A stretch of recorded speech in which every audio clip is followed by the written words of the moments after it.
Bonjour à tous. Alors avec l'aide d'Hachem, on va aujourd'hui essayer de développer un sujet, le sujet de Hanouka. Bezrat Hachem Abba Alenu Letova, très bientôt Hanouka arrive, dans quelques semaines. Et Bezrat Hachem, on va s'attarder sur Hanouka même, sur plusieurs sujets. Sur le sujet déjà de Hanouka, lesquelles choses sont interdites durant Hanouka, lesquelles choses sont permises pendant Hanouka.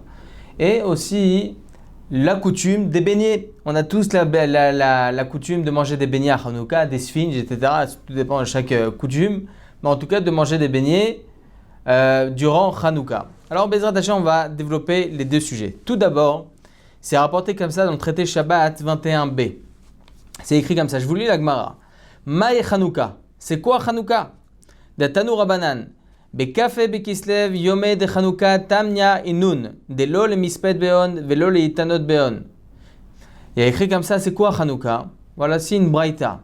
Chachamim viennent nous enseigner que le 25 Kislev sont des jours de Hanouka. On commence à compter 8 jours de Hanouka, où il est interdit de faire des oraisons funèbres, mispet beon, de lo le mispet beon, interdit de faire des oraisons funèbres, velo le itanot beon, interdit non plus de faire des jeûnes durant Hanouka.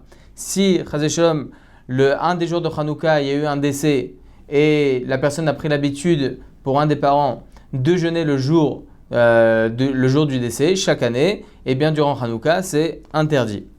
Il y a écrit comme ça,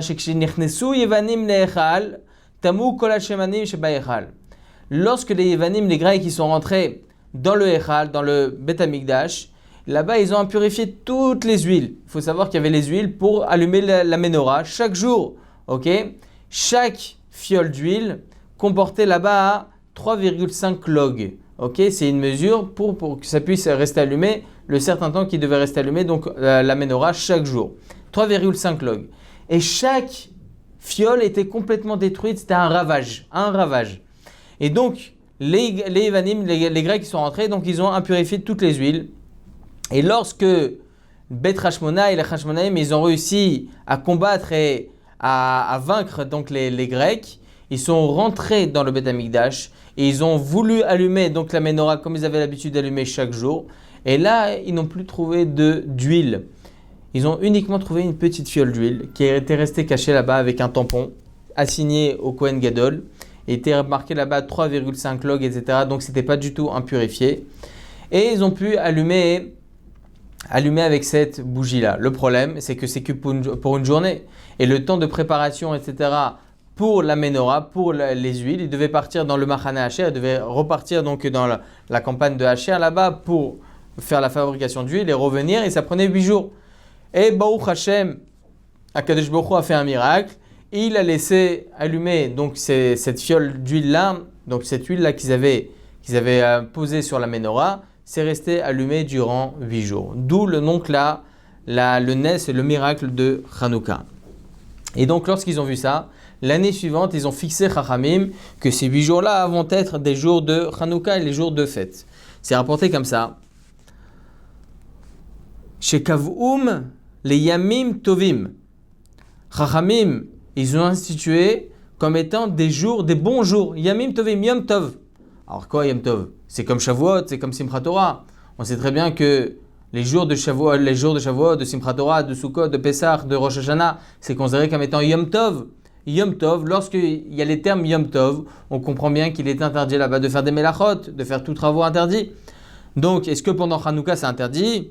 Piresh Rashi vient expliquer Lo sha'asurim b'melacha, sur place dans le traité Shabbat, Rashi vient nous apprendre, c'est pas que c'est Yom Tov à proprement dit où il est interdit de faire aucune melacha.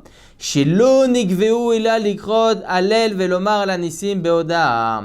Chachamim, ils sont venus fixer ces jours-là uniquement pour lire le Hallel et dire alanissim pour remercier Hachem pour tous ses miracles. Voici donc les termes de Rashi. Donc selon Rashi, on apprend que Hanouka, il est seulement là donc pour allumer les bougies, pour se réjouir. Il y a écrit comme ça pour lire le Hallel, explicitement c'est écrit pour lire le Hallel et dire le Halanissim pour remercier Akadosh Baruch Hu. Donc, ces jours-là, on n'a pas de misva comme Yom Tov, de manger ni de la viande, ni de boire du vin. Comme il y a écrit dans la Gemara, il y a écrit En Simcha et la Baba Sarveyain. Il n'y a aucune joie sans consommation de viande ni de vin. Donc, en fin de compte, les jours de Hanouka n'ont pas été fixés pour se réjouir. Ils ont été fixés pour dire le Hallel et dire le Alanissim pour remercier Akadosh Baruch Hu. Mais il n'y a pas de mitzvah de se réjouir. Donc, par extension, on n'a pas de mitzvah d'instituer un repas spécifique au jour de Hanouka. Ok? Donc, on n'a ni la mitzvah de manger de la viande, ni de boire du vin, ni de fixer quoi que ce soit comme Seouda. C'est pour cette même raison que le Tashbetz, le Maram et Rothenburg, le Mordechai, le Tour tranche la halakha, qu'il n'y a aucune mitzvah de fixer un repas durant Hanouka. D'ailleurs, Maran HaShulchan Aruch tranche la halakha dans le Siman 670, halakha 2, Ribouy ha-seudot shemarbim bahem em seudot ha-reshut. Tous les repas que l'on va fixer, que l'on va faire durant Hanouka, on a tous l'habitude de faire quelques repas, etc., sympathique avec la famille, bien évidemment, faire attention selon les recommandations du ministère de la Santé en cette période de Corona. Mais en tout cas, on a l'habitude en général d'organiser certains repas, certaines fêtes, etc. le jour de Hanouka. Il faut savoir, le Shulchan Aruch vient nous apprendre Seudot shemarbim bahem em seudot ha-reshut. Ce sont uniquement des repas qui ne sont pas obligatoires. Ok? Si tu veux, tu fais. Si tu veux pas, tu fais pas. C'est pas obligatoire. Pour quelle raison? Parce que Rashi vient nous apprendre que lorsque la Gemara nous enseigne les termes de Yom Tov, c'est pas Yom Tov à proprement dit sur les interdits de faire aucune melacha comme Rosh Hashanah, etc. Et non plus comme le fait d'être obligé de créer et d'organiser un repas à base de viande et à base de vin comme on a l'habitude le jour de Yom Tov. Non, c'est uniquement pour lire le Hallel, dire Alanissim et remercier Akadosh Baruch Hu. Donc il n'y a pas de simpra spécifique lors de Hanouka. C'est pour cette même raison que toutes les organisations de repas que l'on va faire durant Hanouka, ce n'est pas obligatoire. Cependant, le Rama vient rajouter en disant la chose suivante. Juste après le Shulchan Aruch, dans le Siman 670, halakha 2, le Rama rajoute Veyesh Omrim. Certains pensent, c'est qui? C'est le Maharam et Rothenburg, ok? Rabbeinu Avram Miprag, pardon, je suis désolé, le Rabbeinu Avram Miprag, et dit comme ça, chez Ksat Mizvah Beribouy ha-seudot. On a quand même une petite mizvah de rajouter des repas durant Hanouka. Pourquoi? Mishum shebeotam ayamim aya Hanoukat ha-mizbeach. Parce que ces mêmes jours-là, il y a eu quand même l'inauguration du Mizbeach, de l'autel qu'il y avait donc au Beth Amikdash. Là, on rapportait les sacrifices, comme il y a écrit Mizbach Hadash Betzion Tachin. C'est écrit dans le verset. Donc, selon le Rama, au nom de Rabbeinu Avram Miprag, vraiment, il y a quand même une minime mizvah de rajouter des repas durant Hanouka par rapport justement à l'inauguration qu'il y avait du Mizbeach lors de la période de Hanouka. Le Rama, par contre, ajoute au nom du Sefer Minagim. Il est vrai qu'il y a ici donc une discussion. Est-ce que les Seudot, c'est une mizvah de les faire ou bien pas une mizvah de les faire? Mais en tout cas, le Rama vient faire un dénominateur commun entre les deux avis. Il nous dit comme ça au nom du Sefer Minagim, Venoagim lomar zmirot veshishbachot beseudot shemarbim bahem. On a la coutume donc lors de ce repas-là que l'on va organiser de chanter et de remercier Akadosh Baruch Hu par des louanges. Donc Ve'az ave seudat mizvah. Et là, donc, selon tous les avis, ça va devenir une seudat mizvah, parce que l'on va faire quelque chose de kadosh. On va remercier Akadosh Baruch Hu, etc. Donc là, à partir de ce moment-là, lorsqu'on fait du divrei Torah à table, lorsqu'on va faire des cours, un cours de Torah à la table, etc., lors de ce repas, là, évidemment, ça va devenir une seudat mizvah. Très bien. Très, très bien. Donc, on comprend bien que selon le Shulchan Aruch, il n'y a pas d'obligation de faire de repas. Toutes les seudot, c'est reshut, c'est pas obligatoire. Selon le Rama, selon certains, donc Rabbeinu Avram Miprag, il y a quand même une certaine mizvah. Mais pour définir la halakha selon tout le monde, le Rama nous rapporte au Sefer Minagim que durant ces repas, il faut faire des divrei Torah, il faut chanter, il faut remercier Akadosh Baruch Hu, et là, ça va devenir une seudat mizvah. Alors vous allez me poser la question, à Purim, on a la mizvah du Mishté. On a une vraie mizvah, une des mizvot de Purim, on a la mizvah de lire à Megillah, on a la mizvah de donner Matanot Levionim, on a la mizvah de donner Mishloach Manot, on a la mizvah de faire le Mishté, le festin. Donc pourquoi à Purim, on a la mizvah d'un repas institué par nos sages, donc faire le Mishté, alors que pour Hanouka, non. Pour quelle raison? Alors c'est rapporté comme ça dans le Levouche dans le Siman 670, il y a aussi 400 ans, il écrit comme ça. Bimei Achashverosh, Agzera ita la gufot. À l'époque de Achashverosh, donc à l'époque de Purim, la Gzera, donc le décret qu'il y avait sur le peuple juif par Haman, par la main de Haman, c'était de tuer chaque juif. De tuer les enfants, les vieillards, les hommes, les femmes, de tuer chaque juif dans le monde. Comme il y a écrit, la Shmid, la Rog ou la Abed et Kol HaYehudim Minar ve'adzaken ta venashim beyom echad, comme c'est écrit comme ça dans Megillat Esther, chapitre 3, verset 13. Donc, Haman voulait tuer le peuple juif. C'est pour cela que pour Purim, afin de réjouir notre corps, qu'Akadosh Baruch Hu nous a sauvés justement de cette hashmada, de ce génocide, alors, Chachamim, ils ont institué pour réjouir notre corps qui devait être tué, de faire un mishté. Donc ça réjouit notre corps. Comme ça, il explique le Levouche. Alors que pour Hanouka, toutes les xérotes qu'il y avait sur le peuple juif, tous les décrets qu'il y avait sur le peuple juif, c'était uniquement des décrets, entre guillemets, bien évidemment, c'était des décrets spirituels, c'était des décrets psychologiques, des décrets pour tuer la Torah du juif, pour tuer le judaïsme du juif. Faites attention, interdit de faire la Mila, interdit de faire la Brit Mila, interdit de faire Shabbat, interdit de faire Rosh Chodesh, etc., etc., pour déraciner le judaïsme. Donc, en fin de compte, il ne s'agissait pas d'un décret du corps, il s'agissait d'un décret de la Neshama. Donc, étant donné qu'il y a une certaine différence sur les décrets, là, il n'y a pas de quoi réjouir le corps, il faut uniquement réjouir la Neshama, faire ce qu'il faut, remercier Akadosh Baruch Hu, faire le Hallel, etc. Comme ça, il explique le Levouche. C'est intéressant. Le Beit Radash, le Bach, il y a aussi 400 ans, il explique encore autre chose. Il dit qu'à Purim, on s'est réjoui, on a fait l'erreur d'aller dans le festin de Achashverosh. Comme on le sait tous, Achashverosh, il a organisé un festin durant des dizaines de jours, ok ? Et les Juifs étaient aussi conviés à ce festin-là. Mordechai Tzadik, il a demandé à ne pas y aller. Et il y a quand même des milliers de Juifs qui se sont rendus à ce mishté-là. Et Akadosh Baruch Hu, à ce moment-là, il a scellé, il a dit que voilà, sur le peuple juif, il y aura un génocide. Et Akadosh Baruch Hu, en fin de compte, nous a sauvés, bien évidemment, par le fait que le peuple juif a eu cette prise de conscience-là. Ils ont jeûné durant 3 jours. Et donc, en souvenir de ce mishté-là, ils ont fauté avec le mishté, ils ont fauté avec le festin. Chachamim, ils sont venus, ils ont institué un festin kadosh, ils ont institué un festin de misva. Alors qu'à Hanouka, non. On n'a ni fauté dans le festin, ni fauté dans ce genre de choses. Il y a écrit comme ça, pour quelle raison? C'est rapporté comme ça dans le Midrash. Otsar Midrashim Eisenstein, page 193.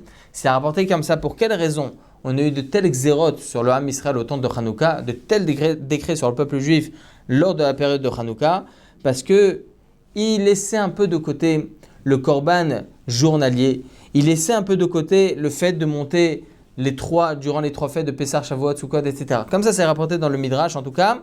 Donc, pour justement enlever justement ce avon là, cette avéra que le peuple juif faisait, donc Chas v'Shalom avait été accoutumé justement à faire, Kadosh Baruch Hu, il a envoyé une xéra sur le peuple juif, un décret, ils ont fait Teshuvah, et Baruch Hashem aujourd'hui on fête le jour de Hanouka, mais il n'y a pas de quoi fêter avec un repas.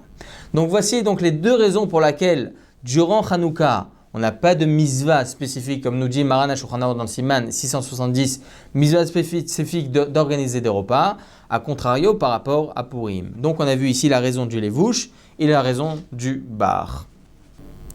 Dans le Rambam, c'est vrai que selon le Shulchan Aruch, il n'y a pas de quoi à faire de repas spécifique au jour de Hanouka, il n'y a pas de misva.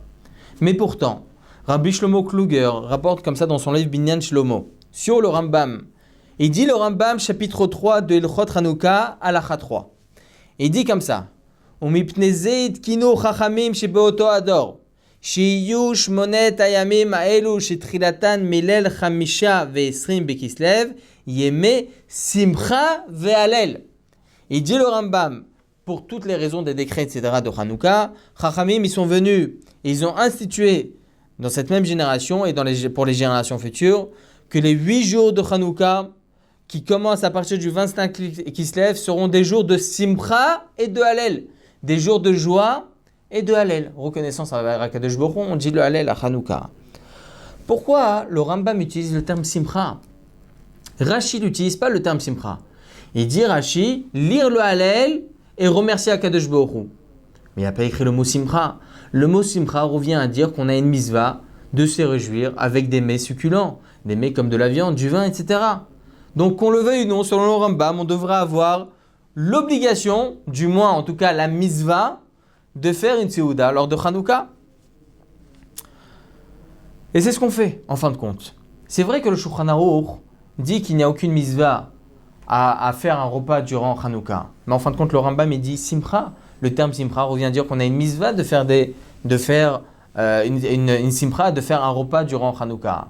C'est pour cette même raison que c'est vrai qu'au jour d'aujourd'hui, on organise des repas. Mais attention, en fin de compte, le Shulchan Aruch dit qu'on n'a pas de mitzvah. Donc, pour ne pas que ça soit non plus quelque chose qui va à l'encontre du Shulchan Aruch, il faut savoir que durant ces repas organisés, il faut faire en sorte qu'il y ait le plus de divrei Torah, le plus de Torah, d'enseignements, de cours de Torah, chanter à Kadosh Baruch Hu, remercier à Kadosh Baruch Hu, raconter de ce qui s'est passé durant cette période de Hanouka. Et c'est pour cela qu'on a aussi la coutume de manger des beignets à Hanouka. Rabbeinu Maimon, le père du Rambam, c'est très intéressant. Le père du Rambam écrit la chose suivante. C'est rapporté comme ça dans le livre Sherid ou Palit. C'est rapporté comme ça. En laquelle bishum minag ve'afilu minag kal ve'itrayev kol nachon lo asot mishte ve'simcha u'ma'achal lefarsem anes she'asa Hashem Baruch Hu imanu bo'otam hayamim u'pashat aminag la'asot sufganin be'aravi el-spinj. C'est rapporté comme ça, les sphinges, en d'autres termes. Le Rabbeinu Maimon nous dit la chose suivante, qu'on ne doit aucunement laisser de côté et être plus souple sur n'importe quelle coutume du peuple juif. Et donc, on se doit de faire un festin et se réjouir par des mets succulents afin de publier le nes de Hanouka. C'est pour ça qu'on a la coutume de faire des soufganines, c'est-à-dire des beignets, plus communément appelés en langage arabe, les sphinges. Comme ça, rapporte Rabbeinu Maimon, le père du Rambam. Ça devrait être pour cette raison-là que le Rambam tranche qu'on a une mitzvah de Simcha ve'Hallel durant Hanouka, de se réjouir, et se réjouir revient à dire le repas. Donc, on a la coutume de manger des beignets à Hanouka. On a l'avis du Rambam que les Chora, on doit faire un repas spécifique à Hanouka. Selon le Shulchan Aruch, non. Et encore une fois, il faut faire attention pour relier tous les avis, faire en sorte que lors de ces organisations de repas, lors de Hanouka, faire en sorte qu'il y ait des divrei Torah, des cours de Torah, etc., afin de publier le nes de Hanouka. D'ailleurs, c'est ce que nous dit Rabbeinu Maimon. Les farsem, anes, asha Kadosh Baruch Hu, imanu bo'otam hayamim, pour publier le nes qu'Akadosh Baruch Hu, le miracle qu'Akadosh Baruch Hu nous a fait ces jours-là de Hanouka, en cette période de Hanouka. Très bien. Maintenant, il faut savoir que Maran Rav Ovadia Yosef Zichrono Livracha rapporte dans Chazon Ovadia, page 19, qu'effectivement on a la coutume de manger les beignets à Hanouka. Rabbi Shlomo Zalman Auerbach rapporte comme ça dans Halichot Shlomo volume 2, chapitre 17, sur les lois des fêtes. Il rapporte pour quelle raison vraiment on a la coutume du moins de manger des beignets à Hanouka. On a vu ici maintenant la vie de Rabbeinu Maimon. C'est rapporté ici en réalité, je vous dis les mots. Shachar shayevanim timu et amigdash. À partir du moment où les Grecs, ils sont venus, ils ont impurifié le Bet Amigdash. Les Hashmonaïm sont rentrés, ils ont répurifié le Bet Amigdash, ils ont purifié à nouveau le Bet Amigdash. Mais le Misbéach, l'autel où on rapportait les sacrifices, ils ne savaient pas comment le purifier. Donc qu'est-ce qu'ils ont fait? Ils l'ont détruit, ils l'ont reconstruit. Ils ont pris les pierres qui étaient au préalable sur ce Misbéach-là, ils ont mis à la Gniza, parce que c'est Kadosh, le Misbéach, c'était au Bet Amigdash. Et donc ils ont fait un nouveau Misbéach, et ils ont fait l'inauguration durant Hanouka. Et qu'est-ce qu'ils ont fait donc à ce moment-là? Ils ont fait l'inauguration durant Hanouka, pardon. Et donc, pour se rappeler de cela, qu'il y a eu l'inauguration du Misbéach, on a l'habitude de manger des beignets. Quel rapport? Les beignets, c'est mésonotes. Ok? Les beignets, c'est mésonotes. Les beignets, c'est fait à base d'huile. Ok? On fait tous à base d'huile, les beignets, les sphinges, etc. Donc, pour se rappeler d'un côté de la feuillole d'huile qui a été retrouvée au Beth Amikdash. Et de l'autre côté, du fait que ça soit mésonote. Et dans le Halamichia, on va faire quoi à l'intérieur? Ve'al Mizbachar. C'est quoi le Ve'al Mizbachar? On se rappelle donc de l'autel qui était au Beth Amikdash. Ve'al Mizbachar est donc de ton autel. Dans le Birkat Hamazon, on ne dit pas le Ve'al Mizbachar. On dit uniquement dans le Halamichia. Donc la Birkat de Min Chalosh. Et donc pour relier le fait qu'il y ait eu le miracle avec de l'huile et le fait que l'on doit faire à la Mechia pour se souvenir justement de l'inauguration du Mizbeach, alors selon toutes ces raisons-là, on mange les beignets à Hanouka. Voilà ce qui rapporte donc Rav Shlomo Zalman Auerbach dans son livre Alichot Shelomo. Très bien, on a compris donc la coutume des beignets. Maintenant, c'est bien de mettre en parenthèse quelque chose d'intéressant. Rabbeinu Maimon nous dit En laquelle beshum minag va filou minag kal. Il nous est interdit d'être plus souple sur aucun minag, sur aucune coutume. C'est-à-dire, s'il y a une coutume, on est obligé de la suivre. Et pourtant, on connaît tous la vie du Rav Ovadia Yosef Zichrono Livracha, ô combien il s'est toujours battu pour revenir à la coutume d'antan, à se retrouver, à se repositionner sur la vie du Shulchan Aruch, ce qui pouvait engendrer des dommages collatéraux vis-à-vis de certaines coutumes. Certaines coutumes étaient effectivement placées, etc., selon certaines communes, etc., en Tunisie, au Maroc, etc. Et pourtant, le Rav Yosef s'est toujours battu qu'à partir du moment où on arrive en Eretz Israël, certaines coutumes, on devait annuler afin de suivre la vie du Shulchan Aruch.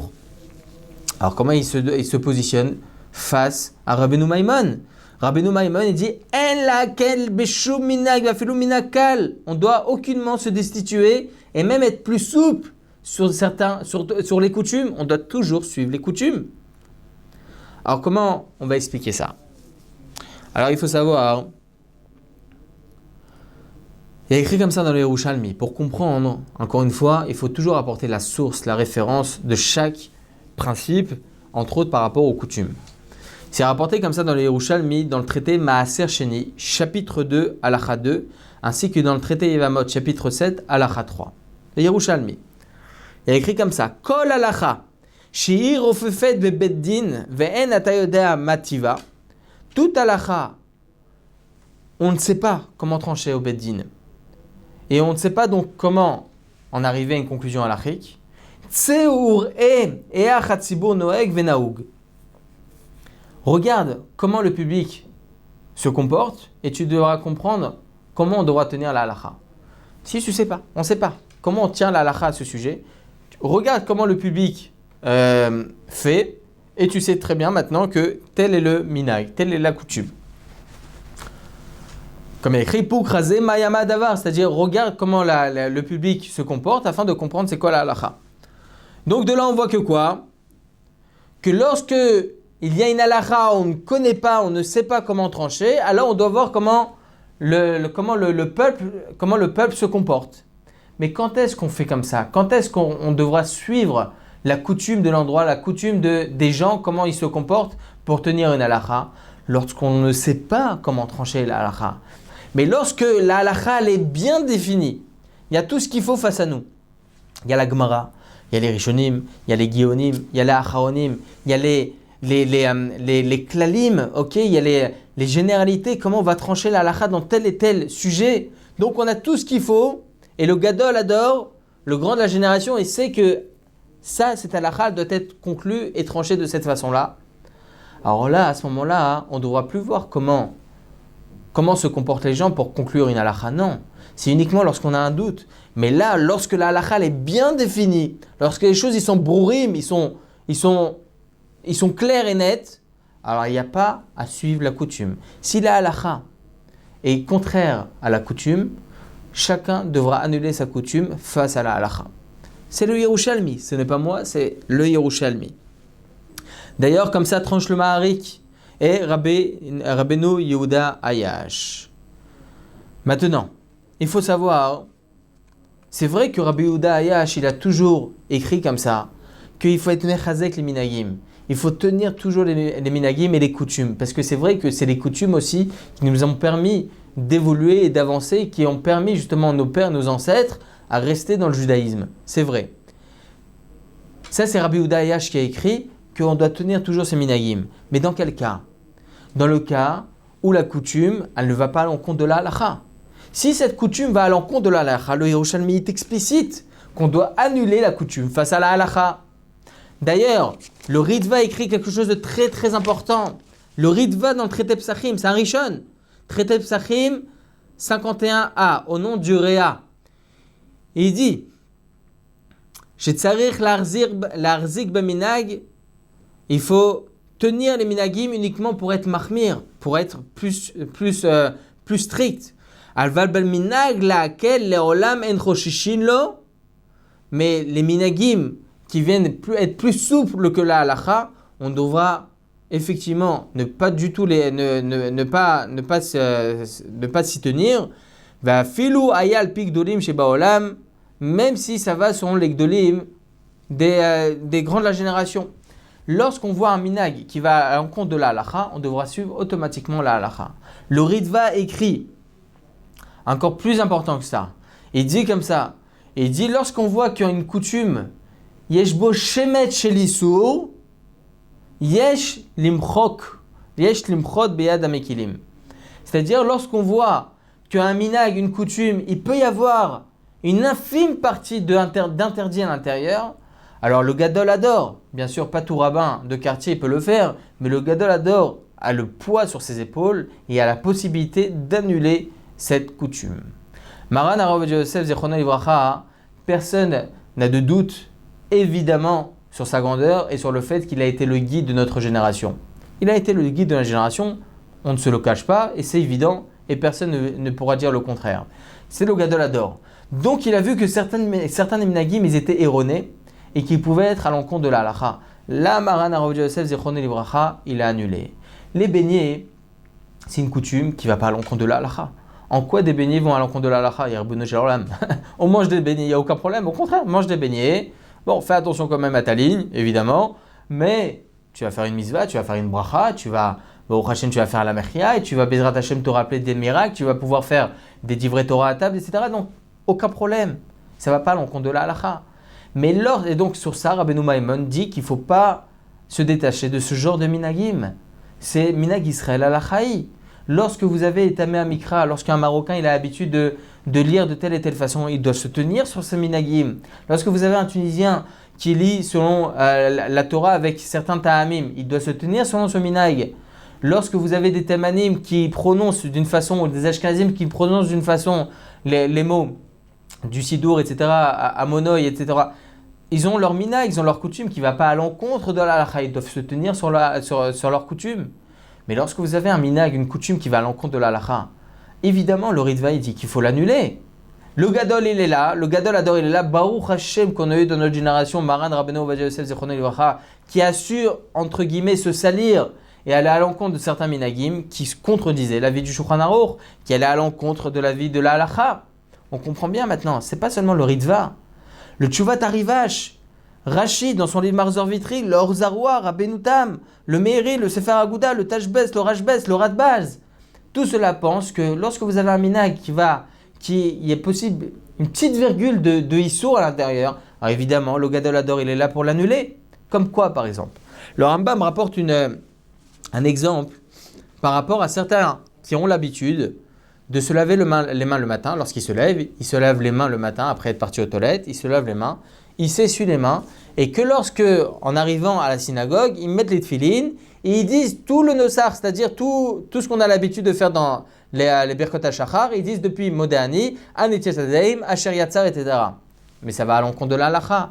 Évidemment, parce que cette coutume-là, elle est erronée. Quand est-ce qu'il faut faire Anitiyat Adaim? Quand est-ce qu'il faut faire Asher Yatzar? Uniquement lorsqu'on est sorti des toilettes. Uniquement lorsque on a fait Anitiyat Shadaim. Comment il faut faire le matin? Entre guillemets, comment il faut faire le matin? On se lève le matin. Il y en a certains qui ont la coutume de mettre un bol avec le keli. Le Rav Yosef n'a jamais fait cela. Pour quelle raison? Parce que le Nitiyat Shadaim que l'on peut faire, lorsque notre corps il est souillé, on a envie d'aller aux toilettes, chutz mina makom, ok, chutz mina kavod, ok, lorsqu'on a envie d'aller aux toilettes le matin. Comment on peut faire Netilat Yadayim à ce moment-là? Non, notre corps il a un corps souillé. Donc il faut tout d'abord aller aux toilettes. On peut même s'habiller à ce moment-là. Le Rav Joseph, comme ça, il faisait, il s'habillait. Et qu'ensuite, lorsqu'il sortait, il faisait Netilat Yadayim, donc l'ablution des mains, comme ça, ok, 1, 2, 3, 3, ok. Avant de s'essuyer les mains, il faisait Baruch Atah Hashem HaKol à Netilat Yadayim, et il s'essuyait les mains, et ensuite, Asher Yatzar. C'est comme ça que l'on fait. Top, on ferme la parenthèse. Et donc, le fait de s'essuyer les mains, d'attendre qu'en arrivant à la synagogue, mettre les tefilines et qu'à ce moment-là faire Netilat Yadayim, la bracha du moins de Netilat Yadayim et Asher Yatzar, c'est erroné, ça va à l'encontre de la halakha. Le Rambam écrit Ze minag taout vetzarich levatlo. C'est une coutume qui est erronée, il faut l'annuler. Pourquoi? Parce que c'est considéré comme étant bracha levatala. Donc oui, le Gadol Hador, qui était le Rambam, il a annulé ce minag.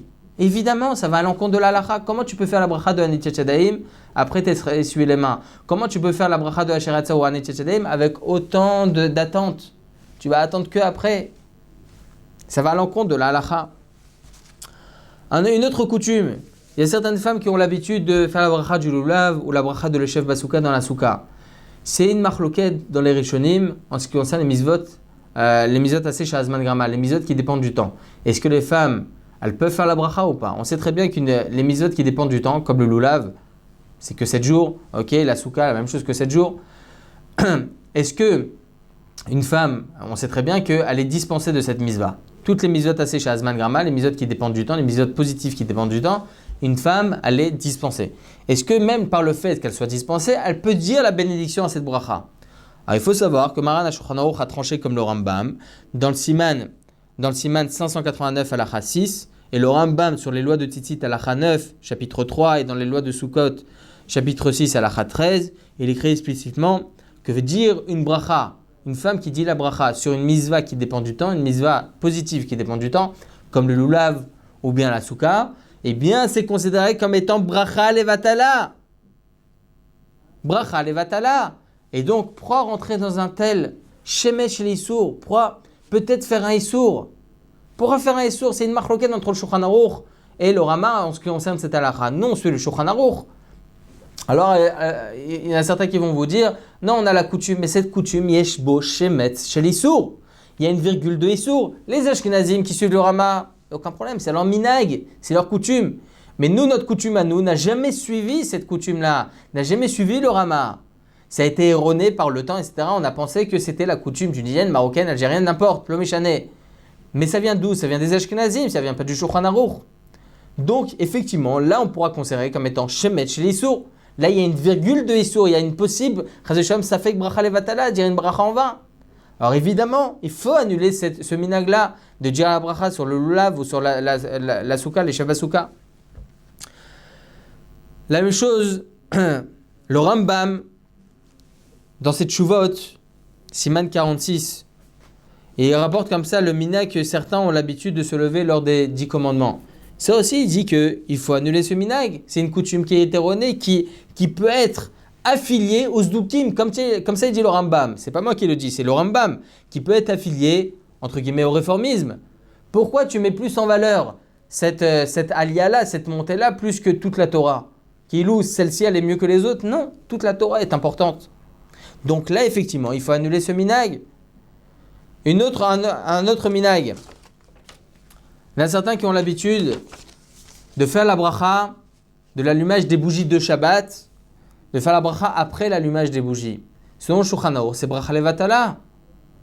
Alors c'est vrai qu'il y en a certains qui vont dire, mais on a le minag comme ça, on avait le minag au Maroc, en Tunisie, en Algérie.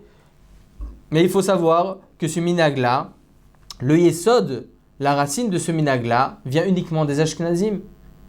Le Ben Ishraï, lorsqu'il écrit qu'on a la coutume de faire la bracha après l'allumage des bougies de Shabbat, la bracha, la dlik nershel Shabbat, faire la bracha que après l'allumage. Même le Ben Ishraï, il disait que tel est le minag à Bagdad. Mais le problème, c'est qu'à Bagdad, comme ça il dit le Netivei Am, Rabbi Amram Abou Rabia, dans son livre Netivei Am, sur les lois, au tout début des lois de Yamim Noraim, il dit comme ça, il rapporte l'historique des choses. Le Ben Ishraï, il a vu ça, selon la coutume qu'il y avait ces 100 dernières années, à son époque. Le problème, c'est que 200 ans avant, il y avait un Gadol Hador qui était séfarade, qui a dit que toutes les coutumes doivent suivre le Shulchan Aruch.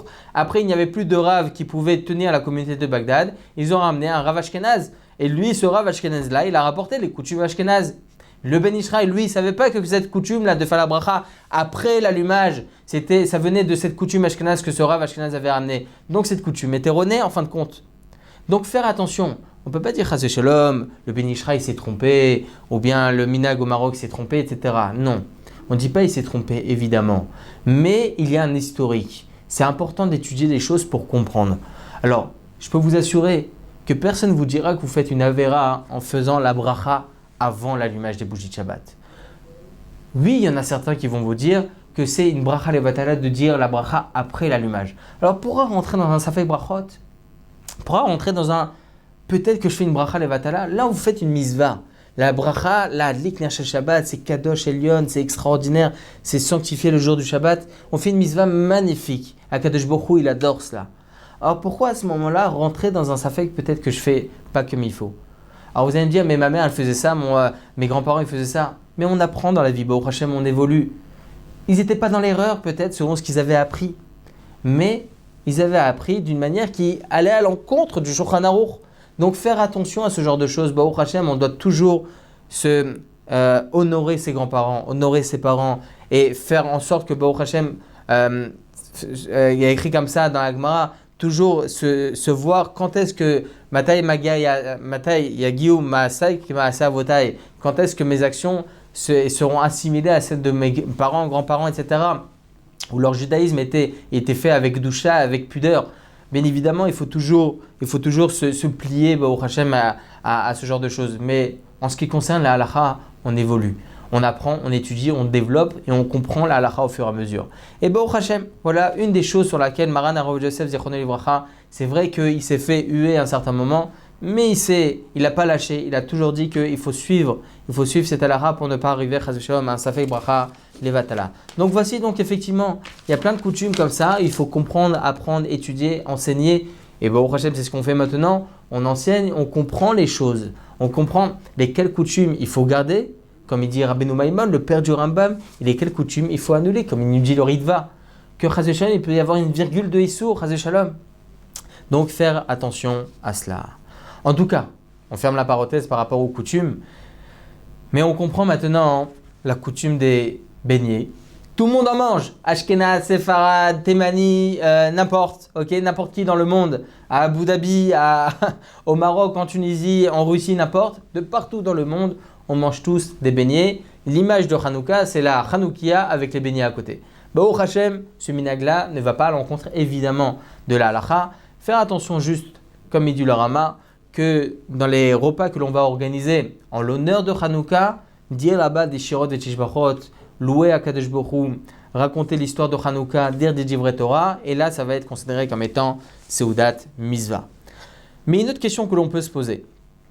Arrive Shabbat de Hanouka, très bien, il a fait Meod, on rajoute des très très beaux beignets spécialement pour Shabbat. Extraordinaire, magnifique.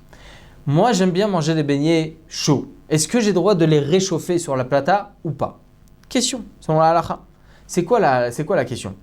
Alors évidemment, on sait tous la halakha que lorsque, comme il y a écrit dans la Gemara, il y a écrit comme ça dans la Gemara un maasé, une histoire, enfin du moins une action qui a été passée par un des Tana, je ne me souviens plus lequel, mais en tout cas qui a fait réchauffer son poulet sur le feu. Bien évidemment, ce poulet était cuit au préalable. Alors la question qui est posée par les Rishonim, de là on voit qu'il n'y a pas de cuisson après cuisson, c'est-à-dire qu'on a le droit de faire réchauffer quelque chose sur le feu sans aucun problème. Maintenant, il y a une question dans les Rishonim. Est-ce que c'est uniquement tout ce qui est assimilé au poulet, c'est-à-dire tout ce qui est sec, ou même tout ce qui est liquide? Tant que ça a cuit au préalable, il n'y a pas de cuisson après cuisson. Selon le Rambam, le Rajba, le Ritva, le Ran, tous ces Rishonim-là, ils pensent qu'il n'y a pas de cuisson après cuisson sur quelque chose de liquide.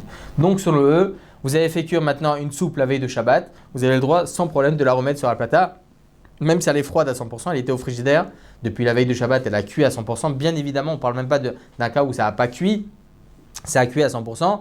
Selon le Rambam, le Ritva, etc., on a le droit de remettre sur la plata sans aucun problème durant Shabbat, parce qu'il n'y a pas de cuisson après cuisson sur même des aliments liquides. Alors que selon le Roche, le riz, Rashi, ils pensent qu'effectivement, il y a cuisson après cuisson sur quelque chose de liquide. Pour cela que selon eux, s'il y a un aliment qui est liquide, ok, on n'a pas le droit de le mettre sur le feu durant Shabbat parce qu'il y a cuisson après cuisson. Maran HaShulchan Aruch Siman 318 Halacha 4, il tranche l'Halacha, effectivement, qu'il y a cuisson après cuisson sur tout ce qui est liquide. Maintenant, essayons de comprendre. Le beignet par lui-même, il est sec. Donc, selon tout le monde, il n'y a aucun problème. Ma problématique, c'est ce qui se trouve à l'intérieur. Dedans, il y a de la confiture. Est-ce que j'ai le droit de faire réchauffer mon beignet durant Shabbat ou pas? Alors, essayons de comprendre. Là, il y a du sec et là, il y a du liquide. Il y a les deux à l'intérieur. Il y a les deux. Il y a du sec et du liquide. Alors, est-ce que même lorsqu'il y a un peu de liquide, on va interdire comme l'avis du Shulchan Aruch ou pas? Ou bien c'est uniquement lorsqu'il y a une majorité liquide, alors là, ça devient problématique. Pour comprendre, il faut aller à la source. Il faut savoir que vous allez voir ici beaucoup d'avis. C'est quoi vraiment l'avis du Rav Ovadia Yosef, etc. Je vais vous dire maintenant l'avis exact du Rav Ovadia Yosef. C'est pas Chas v'Shalom pour m'enorgueillir, mais uniquement venir vous retransmettre l'avis du Rav Ovadia Yosef, Zichrono Livracha, selon son fils, le grand rabbin d'Israël, le Rav Yisraël Yosef. Et il dit que telle était la halacha selon l'avis du Rav Ovadia, Zichrono Livracha. Pour comprendre, le Yesod, la racine de cette halacha, elle vient du Bet Yosef. Bet Yosef, Siman 253, il rapporte comme ça. Je vous dis exactement les mots pour être sûr. La vie de Rabbeinu Yerucham. Bet Yosef, Siman 253, rapporte la vie de Rabbeinu Yerucham au nom de Rabbeinu Yona. Kol tafshil shenit bashel kol tzorko me'erev Shabbat. Toute cuisson, tout repas qui a cuit à 100% la veille de Shabbat. Kol sherubo yavesh en bo mishum bishul achar bishul ou mutar larziro. Il n'y a pas de problème de cuisson après cuisson, on a le droit de le remettre sur un platin. Le Shulchan Aruch, donc le Bet Yosef, Rabbi Yosef Karo, il va selon son avis que si c'est quelque chose de liquide, c'est un problème. On n'a pas le droit de le faire chauffer durant Shabbat, même si c'est à cuire au préalable. Mais par contre, le Bet Yosef dit au nom de Rabbeinu Yocham, au nom de Rabbeinu Yona, si c'est Rov Yavesh, si c'est majoritairement sec, et il n'y a pas de problème de cuisson après cuisson, on a le droit de le remettre sur le feu durant Shabbat. Donc selon cela, explicitement, le Shulchan Aruch, donc le Bet Yosef, Rabbi Yosef Karo, dit explicitement que si c'est majoritairement sec, il n'y a pas de problème. Donc le beignet, c'est majoritairement sec. Il y a là-bas une piqûre de confiture, pas de problème. Le problème, c'est que dans le Bet Yosef Siman 318, là on était dans le Siman 253, maintenant Siman 318, le Bet Yosef rapporte à nouveau l'avis de Rabbeinu Yocham. Il dit là-bas, Kol sheyesh bo rotev asur larziro. Si il y a du liquide à l'intérieur de ce repas, interdit de le remettre sur le feu. Il y a écrit quoi? Ça veut dire qu'il faut qu'il n'y ait aucune goutte de rotev, qu'il n'y ait aucune goutte de liquide. Donc là, on ne voit plus ni majorité, ni minorité. S'il y a un peu de liquide, c'est un problème. Alors comment on va répondre à ça? Vous allez me dire, Siman 253 il dit ça, Siman 318 il dit ça, alors peut-être il est revenu sur ses dires. Il dit non, s'il y a vraiment un peu de liquide à l'intérieur, ça devient problématique. Alors, comme quoi on va trancher? Ben, c'est difficile à comprendre la vie du Shulchan Aruch. Maran Arav Yisraël Yosef Shlita, il est parti à Djerba il y a plusieurs années. Ils lui ont remis là-bas quelque chose d'extraordinaire. Ils lui ont remis un exemplaire du Shulchan Aruch et du Bet Yosef datant de la première impression du Shulchan Aruch et du Bet Yosef alors que Rabbi Yosef Karo était encore en vie. Et là-bas, il a vu quelque chose d'extraordinaire à Yisraël Yosef. Il a fait montrer ça à Maran Rabbeinu Ovadia Yosef Zichrono Livracha. Il lui a fait montrer là-bas dans le Siman 253. Il écrit explicitement que, et donc on voit que ce n'est pas une erreur du Shulchan Aruch, ce n'est pas une erreur du Bet Yosef, parce qu'il y en a certains qui ont dit que peut-être ça a été une erreur d'écriture dans le Siman 253 et vraiment la vie du Shulchan Aruch, il ne faut pas qu'il y ait une goutte de liquide. Donc en fait, ce qu'il écrit dans le Siman 253, c'est une erreur avec le temps, etc. d'impression. Et lorsqu'ils ont vu la première impression du Bet Yosef, il a vu explicitement là-bas Kol sherubo rotev. Si c'est majoritairement liquide, c'est un problème. Mais si c'est pas majoritairement liquide, c'est majoritairement solide, il n'y a plus de problème. Donc l'avis du Shulchan Aruch, elle est simple, il n'y a pas d'erreur, parce que là c'est la première impression du Beth Yosef, la première impression alors que Rabbi Yosef Karo était encore en vie. C'est écrit explicitement là-bas, comme ce qu'il a écrit dans le Siman 253, que vraiment l'avis de Rabbeinu Yocham, il est le suivant, que vraiment, Kol Sherubo Rotef, si c'est majoritairement liquide, c'est problématique, si c'est majoritairement sec, c'est plus un problème. Donc on voit de là quelque chose d'extraordinaire, que si c'est majoritairement sec, il n'y a pas de problème de remettre sur la plata durant Shabbat. Il n'y a pas de problème. C'est pour cela, à la Chalema, c'est qu'il est permis de poser un beignet sur la plata durant Shabbat. Bien évidemment, il faut que ça cuit la veille de Shabbat. Mais attention, quelque chose de très important. Il faut savoir qu'au jour d'aujourd'hui, comment on fait les beignets? Bien évidemment, on les met à l'huile, etc. Et c'est qu'après cuisson qu'on injecte à l'intérieur avec une seringue, ou bien dans les boulangeries, ils injectent avec une seringue la confiture à l'intérieur. Il faut savoir que cette confiture-là, elle a déjà cuit au préalable. Mais ils rajoutent de l'eau dans cette confiture, de l'eau avec dans le robinet directement. Donc ils mélangent de l'eau avec la confiture et là, ça devient un problème. L'eau, elle n'a jamais cuite. Pour plusieurs raisons, et ce n'est pas le moment de développer, parce que Baruch Hashem, on a fait un cours assez long, pour pas trop déranger tout le monde. Il faut savoir que selon la halakha, le Rav Yitzhak Yosef Shlita, il nous dit que si on veut poser un beignet sur la plata durant Shabbat, en sachant que dans cette confiture-là, il se peut qu'il y a de l'eau qui n'a jamais été cuite, qu'on a mélangé avec la confiture pour que ça soit beaucoup plus liquide, alors il faut savoir qu'on a le droit de poser le beignet sur la plata, mais faire attention de rester à côté, du beignet pour ne pas que ça arrive à une température de Yat Soledetbo. C'est-à-dire qu'il faut que vraiment le liquide à l'intérieur de la confiture, ça n'arrive pas à une température vraiment extrême au point où on va retirer notre main. Donc restez à côté du beignet, laissez vraiment quelques minutes, le temps que ça chauffe un petit peu, le manger tiède et au moins on est tranquille. Baruch Adonai Le'olam, Amen ve Amen. Torah Box, c'est la diffusion chaque jour de cours de Torah variés et innovants, adaptés à chacun. Grâce à une équipe investie et désireuse de diffuser la Torah à son peuple, des cours sont enregistrés chaque jour en studio, puis montés et diffusés. Avec des rabbinim de haut niveau, sur tous les sujets de la vie juive, paracha, pensée juive, halakha, couple, éducation, émouna, histoire juive. Et chaque semaine, une histoire exceptionnelle à raconter le Shabbat.